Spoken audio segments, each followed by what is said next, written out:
देर रात तक जागने से बढ़ रही पेट की समस्याएं। पेट की समस्या से अधिकांश लोग जूझ रहे हैं। इसमें युवा वर्ग ज़्यादा जूझ रहा है। युवा वर्ग में भी टीनेजर्स लेकर के 15-16 से लेकर के और युवा 60-65, हालांकि रिटायरमेंट के बाद में भी 60 साल के बाद वाले भी परेशान हैं। लेकिन ये बीच का जो काल है, इसके भी ये वय है, आयु है, ये लोग ज़्यादा परेशान हो रहे हैं। बिल्कुल फिट हैं, देखने में बिल्कुल फिट हैं, लगता है इनके बहुत फिट है, इनको कोई समस्या नहीं होगी। लेकिन वो पेट से उनको, पेट ही नहीं, कॉन्स्टिपेशन है, किसी को गैस्ट्राइटिस है, किसी को कोलाइटिस है, अल्सर है, हाई एसिडिटी, हाइपर एसिडिटी है, ये तो पेट संबंधी है। इसके अलावा भी है, किसी को बहुत ज़्यादा और तरह की परेशानी है, IBS वगैरह है। कारण क्या है? देर रात तक जागना। देर रात तक जागते हैं तो देर तक खाते भी रहते हैं। अब देर तक खाते हैं तो क्या खाते हैं? ऐसी चीज़ें खाते हैं जो अप्राकृतिक है, जो तली भुनी है, फास्ट फूड है, जंक फूड है, या घर का भी पका हुआ खा रहे हैं तो वो तैली या बहुत ही स्निग्ध भोजन ग्रहण कर रहे हैं। जाड़े के दिन हो तो एक बार ठीक, पाचन शक्ति जिसकी अच्छी है वो भी एक बार ऐसा भोजन लेगा तो कोई समस्या नहीं होगी। लेकिन इनका दिनचर्या है, रातचर्या है, ये इनका कुछ कुछ कुटकते रहते हैं, कुछ खाते रहते हैं। हमारे यहाँ कई लोग ऐसे आए, वो कहते हैं कि हम खा तो लेते हैं आपके कहने से 7 बजे के आसपास, लेकिन फिर देर रात में भूख लग जाती है। क्या देर रात में हम कुछ खा सकते हैं? तो मैं कहता हूँ नहीं खा सकते। उसके लिए ही होगा, जिनको भूख लगती है तो कहते हैं भाई 7 बजे बजाय 7:30 बजे खा लीजिए, आधा घंटे का थोड़ा सा और बढ़ा लीजिए, क्योंकि देर में सोते हैं तो भूख लगेगी लगेगी। मैं भी 7 बजे के आसपास, इस समय और 7 बजे से पहले ले लेता हूँ। 7 बजे जो फलाहार मैंने लिया या दूध में कुछ मैंने अपना लिया, मखाना आदि कुछ लिया, 7 बजे तक हमारा हो जाता है। 9 बजे के आसपास सोने के लिए जाता हूँ, तो 2 घंटे बाद में तो सोने के लिए जाना ही चाहिए। पेट भर कर के नहीं, खाली पेट सोने के लिए जाए, या जो खाया है वो हल्का सा पच जाए तब सोने के लिए जाए।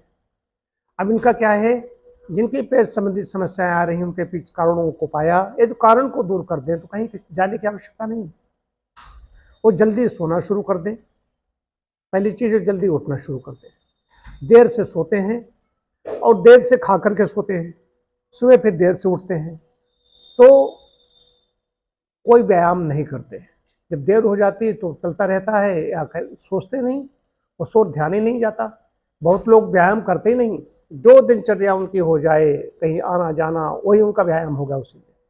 जबकि अच्छी बात है, सुबह व्यायाम अगर कर लेते हैं तो इतनी ताजगी रहती है। हमारा पूरा ग्रुप, मैं बताऊं, हमारे यहाँ की सारथी भी सुबह 4:45 पे प्रारंभ होती है योग की कक्षा, उसमें आते हैं। लेकिन हम लोग 4:30 ही टहलना, जॉगिंग करना शुरू कर देते हैं। हमारा जूनियर डॉक्टर अभिषेक, वो तो वहाँ से चल करके करीब 30 किलोमीटर चल करके यहाँ पर आ जाता है 4:30 बजे।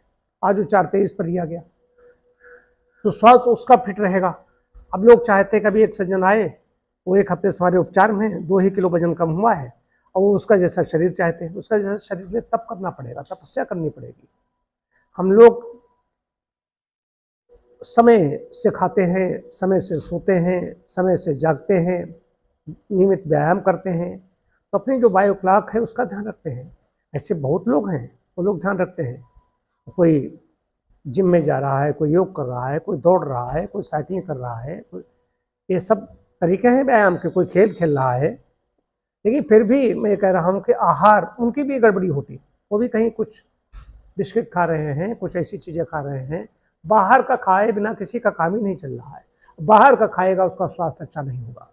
घर में रह रहे हैं, घर में पकाने खाने की अच्छी व्यवस्था है, लेकिन फिर भी बाहर से मंगा के खा रहे हैं, ये बीमारी बन चुकी है। घर में सारी व्यवस्था है, घर में भोजन तैयार करने वाले लोग हैं, महिलाएं हैं, अच्छा खासा परिवार है, लेकिन वो लोग भी सप्ताह में 1-2 दिन जाते हैं और देर रात में खाते हैं और देर रात में लौटते हैं। ये भी एक प्रचलन बन चुका है कि आज तो मैं फला जगह जाऊंगा, वहाँ सजावट है, वो व्यवस्था, वो भावना, कैसे भोजन पकाया गया है, परोसा गया है, वो देखने में तो लग रहा है सब, लेकिन पीछे कैसा, उसके चित्त की चेतना कैसी है, उसका प्रभाव पड़ता है। ये समझ में ऐसे नहीं आएगा ये बड़ी मुश्किल में, बड़ी देर में समझ में आएगा, और देर में समझ में आएगा तो फिर देरी हो जाएगी। फिर पेट संबंधी समस्याएं मैं देखता हूँ पूरा जीवन व्यतीत कर दिया है लोगों ने, उनकी समस्याएं खत्म नहीं हो रही।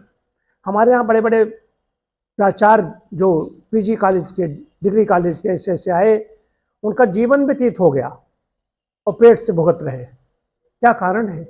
उसके पीछे यही कारण है कि देर से सोना, देर से जागना, असमय खाना, पहले का खाया हुआ पचा नहीं फिर खा लेना, डकारें उधर आ रही हैं फिर खा लेना, कोई आ गया है इसलिए उसका साथ देने के लिए खा लेना, ये सारी सब चीज़ें अगर चलती रहेंगी तो पेट संबंधी समस्याएं भी चलती रहेंगी और डॉक्टरों के यहाँ चक्कर काटते रहेंगे।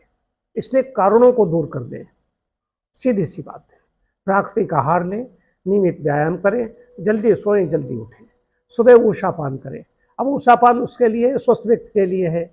यदि ऊषापान नहीं, किसी की समस्या है, पेट में कोई दर्द है तो गर्म पानी पी सकता है। कई लोगों को पानी भी बंद किया जाता है, पानी सबके लिए नहीं है, तो ये अलग अलग व्यक्ति पर अलग अलग नियम लागू होंगे। कई बार वीडियो देख करके लोग शुरू कर देते हैं, उनको परेशानी हो जाती है, तो नहीं। आप हमसे भी अगर पूछना है तो कमेंट में पूछ सकते हैं हमारे, नहीं तो अपने चिकित्सक से पूछ लें कि अपना क्या, हमारी दिनचर्या क्या हो, कब खाएं, कैसे खाएं, क्या खाएं। हर जगह चिकित्सक, उनके पास जाइए तो उनकी फीस दीजिए और उनसे अपना बारे में पूछिए।